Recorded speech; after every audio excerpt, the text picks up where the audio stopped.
أعوذ بالله من الشيطان الرجيم قال نوح رب إنهم عصوني واتبعوا من لم يزده ماله وولده إلا خسارا। নূহ আলাইহিস সালাতু ওয়াস সালাম এর আলোচনায় আমরা ছিলাম। আমরা মহানবী হযরত মুহাম্মদ সাল্লাল্লাহু আলাইহি ওয়াসাল্লামের সিরাত নিয়ে আলোচনায় আছি।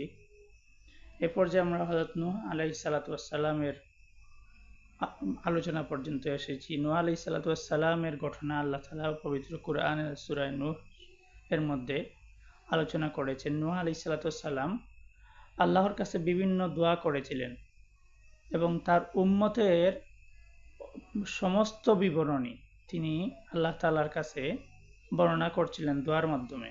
তিনি বলছিলেন ক্বালা, যেমন কুরআনে আছে ক্বালা নূহু রব্বি, নূহ তার প্রভুকে বলছেন, ইন্নাহুম আসাউনি, তারা নিশ্চয়ই তা অবাধ্য, ওয়াত্তাবাউ মান লাম ইয়াজিদহু মালুহু ওয়া ওয়ালাদুহু ইল্লা খাসারা, তারা সেই সব বিষয়ের অনুসরণ করছে না, অর্থাৎ আল্লাহ এবং আল্লাহর রাসূলের আনুগত্য না করে তারা এমন বিষয়ের আনুগত্য করছে যেগুলা তাদের এবং তাদের সন্তানদের জন্য যেগুলা খাসারা, যেগুলা মন্দ হয়ে দাঁড়াবে।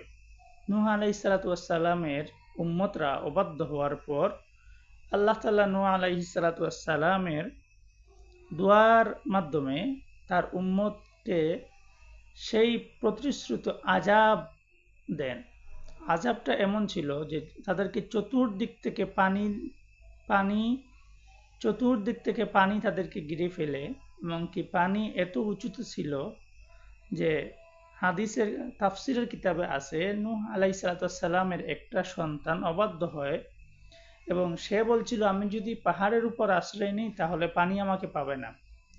ওই সন্তান যখন পাহাড়ের উপর আশ্রয় নেয়, দেখা গেছে পাহাড়ের উপর দিয়ে পর্যন্ত পানি যায় এবং পানির একটা ঢেউ তাকে পানির ভিতরে নিয়ে যায়। অর্থাৎ এত বেশি পানির প্রবাহ ছিল আর এত উঁচুতে পর্যন্ত সেই বন্যা ছিল। সেই বন্যায় পূর্বে নূহ আলাইহিস সালাতু ওয়াস সালাম তার উপর যারা ঈমান এনেছিলেন তাদেরকে সাথে নিয়ে আল্লাহর প্রতিশ্রুত এবং আল্লাহর আদেশকৃত নৌকায় আরোহণ করেছিলেন এবং ওই সমস্ত জীবজন্তুকে সাথে নিয়েছিলেন। পৃথিবীর জীবজন্তুদের মধ্যে জোড়ায় জোড়ায় নর এবং নারী,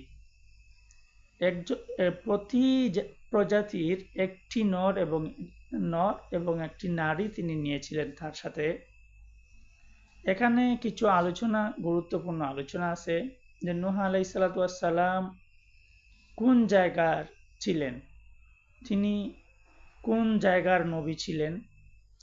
আবার তিনি যখন জাহাজে আরোহণ করেন তখন তার জাহাজটা কোন জায়গায় গিয়ে শেষ হয়, অর্থাৎ তিনি মাটিতে কোন জায়গায় গিয়ে আল্লাহ তাআলার যে বন্যা থামার পর তিনি কোন জায়গায় তিনি মাটিতে নামেন। ঐতিহাসিকদের বর্ণনা এবং বিভিন্ন কিতাব থেকে পাওয়া যায় যে তিনি জুদি পাহাড়ে নেমেছিলেন। বর্তমান ইরান এবং জর্ডানের সীমান্তের কিছু জায়গা যেটাকে রাষ্ট্রীয়ভাবে সিল করে রাখা হয়েছে, অনেকের মতে সেই জায়গা নূহ আলাইহিস সালামের নৌকা অবতরণ করেছিল এবং নূহ আলাইহিস সালামের নৌকার ধ্বংসাবশেষ আছে। অনেকের মতে যেটা বর্তমান ফিলিস্তিনের মধ্যে, আবার অনেকে বলেন এটা তুরস্কের কোন একটি এলাকা, এরকমই অনেকে মনে করেন। এখানে আরেকটি বিষয় আলোচনা করার, মানব সভ্যতার শুরু হয়েছিল আদম আলাইহিস সালাম থেকে। আদম আলাইহিস সালাম যেহেতু ভারতবর্ষের লোক ছিলেন, ভারতবর্ষের কোন এক জায়গায় তিনি থাকতেন, সেই হিসেবে আমরা বলতে পারি যে এই বন্যা, এই আযাবটা ভারতবর্ষেই হয়েছিল। যেহেতু তখনকার সময় আদম সন্তানরা সবাই একসাথেই থাকতেন এবং তারা আলাদা হওয়ার কোনো সুযোগ ছিল না। আলাদা তারা হয়েছিল যে হাবিলের বংশধর, তারা আলাদা হয়েছিল যারা পাহাড়ে গেছিল। হয়তোবা আল্লাহ তাআলার ইচ্ছায় ওই পাহাড়ের লোকদেরকে আল্লাহ তাআলা রক্ষা করেছিলেন, কি তারাও এই বন্যার ভিতরে ছিলেন সেটা আমাদের জানা নাই। আরেকটা বিষয় যে আদম আলাইহিসসালামের অবস্থান আবাসস্থল যদি ভারত হয়ে থাকে, তাহলে নূহ আলাইহিসসালামের আবাসস্থল অবশ্যই ভারত বা এই আশপাশে হবে। তাহলে তিনি কোন জায়গায় ছিলেন? ভারতের ভূগোলবিদ বা ভারতের ঐতিহাসিকদের মতে যে ভারতের তারা প্রাচীন কিতাবাদি থেকে তারা মহেঞ্জোদারো নামে একটি তারা সভ্যতার পায় এবং কিছু শিলালিপি, কিছু লেখা পায়, যেগুলো এখন তারা উদ্ধার করতে পারেননি। এমনকি মহেঞ্জোদারো যে শহরের সন্ধান তারা পায়, সেই শহর কোন জায়গায় ছিল, যতটুকু উনাদের ভাষ্য মতে, উনাদের জানা মতে যে এই সভ্যতা এটা গুরুত্বপূর্ণ সভ্যতা, তাদের অনেক কিছুই ছিল। এখন ওই সভ্যতা কোন জায়গায় ছিল তারা বিস্তারিত না জানলেও তারা যতটুকু আইডিয়া অথবা তাদের ধারণা মতে যে মহেঞ্জোদারো সভ্যতা বিলুপ্ত হয়েছিল একটা ফ্লাডের মাধ্যমে, একটা বন্যার মাধ্যমে। তাদের ব্যাখ্যা এরকম যে গঙ্গা এবং আরো 2টা নদী, 3 নদীর সম্মিলিত পানির মাধ্যমে, সম্মিলিত পানি আসার কারণে মহেঞ্জোদারো সভ্যতার বিলুপ্ত ঘটে। এখন যদি নূহ আলাইহিসসালামের ঘটনা আমরা জানি পবিত্র কোরআন থেকে এবং হাদিসের ভাষ্য থেকে, যে বন্যার কারণে নূহ আলাইহিসসালামের সভ্যতা বিলুপ্ত ঘটে। নূহ আলাইহিসসালামকে আল্লাহ তাআলা নৌকার মাধ্যমে অন্য জায়গায় নিয়ে যান। তাহলে এখানে প্রশ্ন থাকতেই পারে যে সেই যে আল্লাহ তাআলা বন্যার মাধ্যমে যে জাতিকে বিলুপ্ত করেছিলেন, তারা হয়তো ভারতের কোন এক জায়গার হবে। আবার আপনি যদি ভারতের ভৌগোলিক অবস্থা দেখেন, ভারতে কিন্তু বিশাল সাগরের একটা ভারতের সাগরে, যেমন ধরেন শ্রীলঙ্কা, বাংলাদেশ, মায়ানমার, ভারত, পশ্চিমবঙ্গ, মুম্বাই, এই সারা ওই দিকটা কিন্তু সাগরের আশপাশ। এখন এমন যদি হয় যে সাগর সহ সকল নদ নদী থেকে পানি, যেমন আমরা সাধারণভাবে আমরা সুনামি জানি, সুনামি হলে ভূপৃষ্ঠ থেকে পানি অনেক উপরে চলে আসে, যেমন কিছুদিন আগে কলকাতার বিমানবন্দর পর্যন্ত পানিতে ভাসানো ছিল। হয়তোবা এরকম হয়েছিল যে যেহেতু ঘটনা এমন ছিল যে চুলার নিচ থেকে পানি আসলে তখন বোঝা যাবে যে আযাবের শুরু হয়েছে। অর্থাৎ পানির নিচ থেকে এসেছিল। নূহ আলাইহিসসালামের সময়ের যে বন্যা ছিল সেটা পানির নিচ থেকে এসেছিল। তাহলে আমরা হয়তোবা ধরে নিতে পারি, এটা আমাদের যুক্তি, ধরে নিতে পারি যে এই সাগরের আশপাশ কোথাও থেকে হয়তোবা যে সুনামি হয়েছিল, আল্লাহ তাআলা সুনামি সৃষ্টি করে ওই তার নূহ আলাইহিসসালামের অঞ্চল এবং সভ্যতাকে ধ্বংস করে দিয়েছিলেন।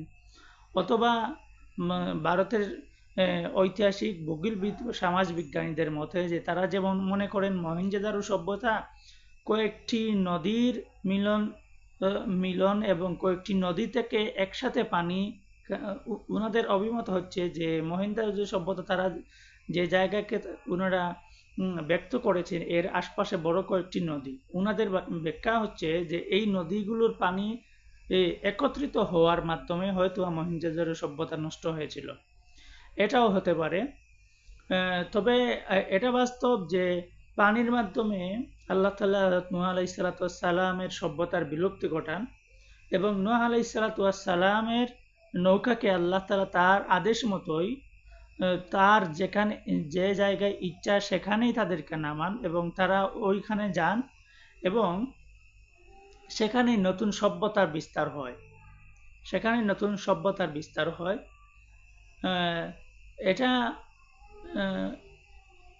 অনেক ঐতিহাসিকদের মতে এটা ছিল নূহ আলাইহিস সালামকে ওনারা দ্বিতীয় আদম বলে থাকেন। মুহাদ্দিসরা যারা হাদিস নিয়ে যারা বিশ্লেষণ করেন, তারা নূহ আলাইহিস সালামকে দ্বিতীয় আদম বলেন এই জন্য যে প্রথম আদমের সময় যেভাবে মানব সভ্যতার সূচনা হয়েছিল, নূহ আলাইহিস সালামের সময়ে এসে সেই বন্যার কারণে সেই সভ্যতার বিলুপ্তি ঘটে। আবার নূহ আলাইহিস সালামের নৌকায় আরোহণকৃত মানুষদের দ্বারা এবং এরপরে পরবর্তী নূহ আলাইহিস সালামের সন্তানদের দ্বারা পৃথিবীতে নতুন আরেকটা সভ্যতার সূচনা হয়। তাই নূহ আলাইহিস সালামকে দ্বিতীয় আদম বলা হয়। প্রথম আদম যার দ্বারা পৃথিবীর সূচনা হয়েছিল মানব সভ্যতার, দ্বিতীয় আদমের মাধ্যমে আবার ওই পূর্বের সভ্যতা বিনাশ হয়ে নতুন সভ্যতার জন্ম নেয়। তো আমরা এই সভ্যতার সমস্যা তখনই এসেছিল যখন মানব জাতি আল্লাহর একাত্মবাদ এবং আল্লাহর বিশ্বাসের উপর থেকে দূরে সরে এসে তারা নতুন একটা বিশ্বাস, মূর্তি পূজা, একাধিক খোদাকে বিশ্বাস, আসমান যেমন তারা এরকম মনে করতে শুরু করে যে আসমান সে একরকম খোদা, জমিন একরকম খোদা, সূর্য একরকম খোদা, চন্দ্র একরকম খোদা, তারকা একরকম খোদা। কিন্তু আল্লাহ তাআলার কথা হচ্ছে যে না, এই সবগুলো হচ্ছে আমার সৃষ্টি, আর এই সবগুলোকে আমি মানুষের জন্য সৃষ্টি করেছি। তো আমরা যতটুকু জানি যে প্রায় 980 বছর পর্যন্ত আল্লাহ তাআলা, অথবা 1000 বছর, অথবা 1200 অথবা 1100 বছর আল্লাহ তাআলা নূহ আলাইহিস সালামের জীবন দান করেছিলেন। তিনি পৃথিবীতে ছিলেন। এরপর তিনি আল্লাহ তাআলার ডাকে পৃথিবী ছেড়ে চলে যান এবং তার সন্তানদের মাধ্যমে পৃথিবীতে নতুনভাবে মানুষের সূচনা, মানুষের যাত্রা আবার শুরু হয়। তবে এখানে একটা জিনিস পরিষ্কার না, যে এই বন্যার সময় যারা পাহাড়ে আশ্রয় নিয়েছিল, তারা কি ওই বন্যার সময় তারাও ধ্বংস হয়েছিল যারা পাহাড়ের মধ্যে আশ্রয় নিয়েছিল, নাকি জিনদের মধ্যে আল্লাহ তাআলা যখন আযাব পাঠাতেন তখন আল্লাহ তাআলার ইচ্ছায় কিছু জিন পাহাড়ের ভিতরে পাথরের ভিতর অবস্থান করে অথবা সমুদ্রের একদম তলদেশে অবস্থান করে নিজেদের রক্ষা করত?